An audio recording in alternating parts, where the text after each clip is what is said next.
We all know HOAs and bylaws can be annoying, but have you ever been so angry at city officials that you recorded over a 2.5 hour long manifesto before using homemade cranes to lower 2,000 pounds of armor, encasing yourself inside your favorite bulldozer, and then going on an over 2 hour long destruction rampage that would frankly make the developers of the video game Twisted Metal blush? Well, in June of 2004, Marvin Heemeyer did just that.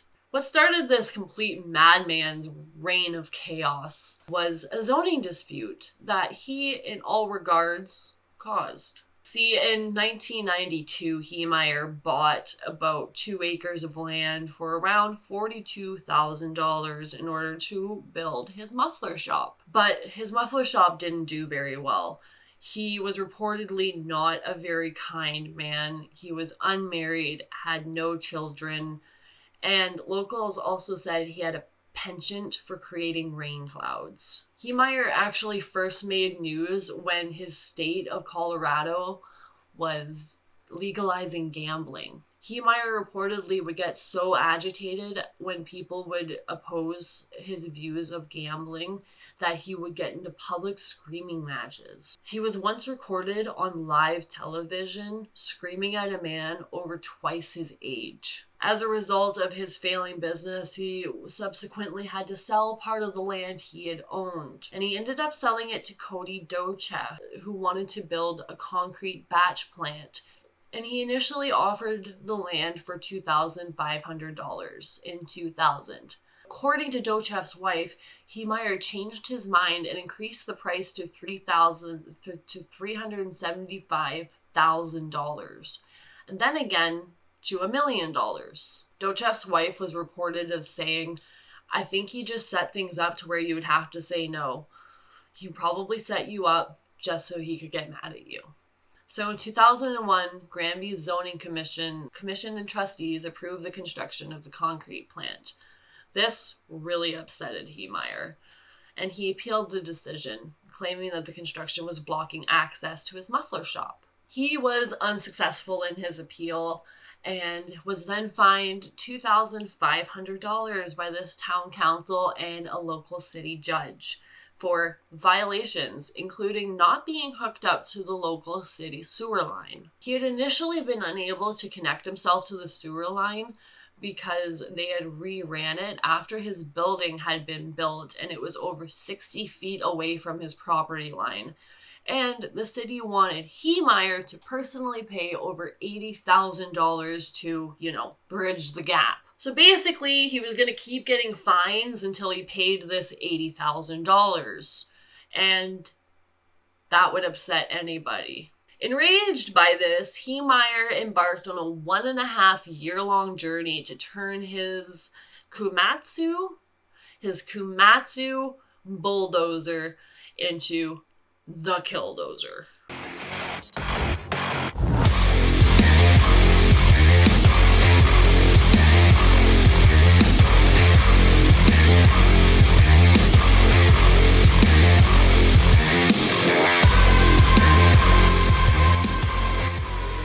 KILLDOZER, which Heemeyer lovingly referred to as the MK tank, had over 20,000 pounds of homemade armor on it. Armor was made out of concrete and steel and was over a foot thick. There were several cameras also mounted to the outside of the KILLDOZER so that it could be driven because, as you can see, there isn't much of a windshield left. Cameras were protected on the outside by 3-inch bulletproof plastic, and compressed air nozzles were fitted inside of this plastic to blow dust away from the cameras. And Heemeyer could control all of that from inside, where he had onboard fans and an air conditioner keeping him cool while he continued his rampage. Sadly, I did a lot of research and I couldn't find any evidence that he had any sort of music player in there, which really bums me out because how can you go on a rampage without some metal music in the background? He'd also made 3 gun ports fitted for a 50 caliber rifle, a 308 semi-automatic rifle, and a 22. And these were all fitted with a 1.5 inch thick steel plate that he could move at his desire. Heemeyer apparently had no intentions of leaving the cabin once he was in it. Authorities speculated that he may have used a homemade crane that they found in his garage to lower himself and the armor hull onto the bulldozer. Basically, once the armor was on there, he was not getting out. And boy, once it was on there, did he ever create some havoc. Heemeyer started his rampage by driving the killdozer through the walls of his own former business, the one that wasn't attached to any sewer lines. He then attacked the concrete plant that was built on the land he sold that started this entire problem. Heemeyer apparently fired many bullets at Dochev when Dochev came to try to defend his business using a wheel tractor scraper, which was simply brushed aside by the killdozer. Next on the rampage list was the local newspaper, which had written a pretty nasty article about him when he had lost his town council meeting. Then it was time for the home of the former mayor, which did not home the former mayor, only his widow. And a hardware store owned by a man that Heemeyer had once named in a lawsuit, as well as a few other buildings that were just, in his way. His rampage lasted 2 hours and 7 minutes. He managed to damage or completely destroy 13 buildings. Knocked out the natural gas service to the town hall and Dochev's concrete plant. Surprisingly though, absolutely nobody was hurt during this rampage. 911 was able to send out emergency broadcasts to anybody and everyone who could be in his way to tell them to get out of his way. And some people argue that he never meant to hurt anybody, only cause damage. But I kind of don't understand what use guns are against buildings, but that's just me. So remember the foot-thick homemade armor plates? Yeah, those made the killdozer completely impervious to small arm fire and explosives. 3 external explosives and over 200 rounds of ammunition were fired at the killdozer to absolutely no effect. They'd even considered bringing in an attack helicopter to fire a Hellfire missile or an air-to-ground missile at the killdozer. But they decided that the collateral damage caused by the missile would be way worse than anything that the killdozer could manage. And they were probably right about that. At one point, a riot officer dropped a flashbang grenade into the killdozer's exhaust pipe, but it had absolutely no effect.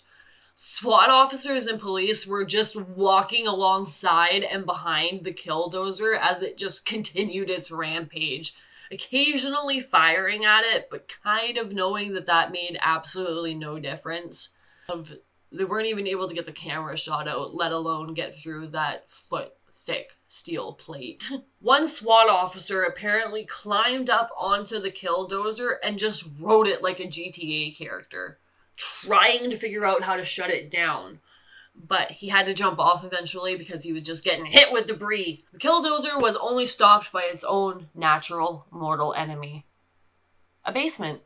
It started with running into the boiler of the hardware store, and this caused the engine of the killdozer to begin leaking. And then one of the tracks of the killdozer fell into the basement of the hardware store, and that was pretty much it. And sadly, once the killdozer was in the hole and Heemeyer realized that there was no way out, he took his own life.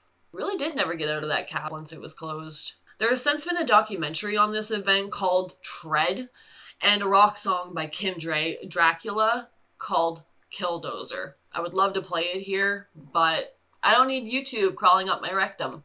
Anyways, this was a short video for me, but this was just such a crazy story. I needed to get it out there.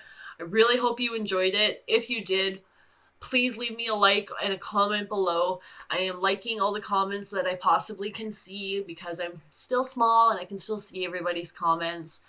I hope you have an amazing day. Stay happy, stay healthy, and don't forget to take your medication.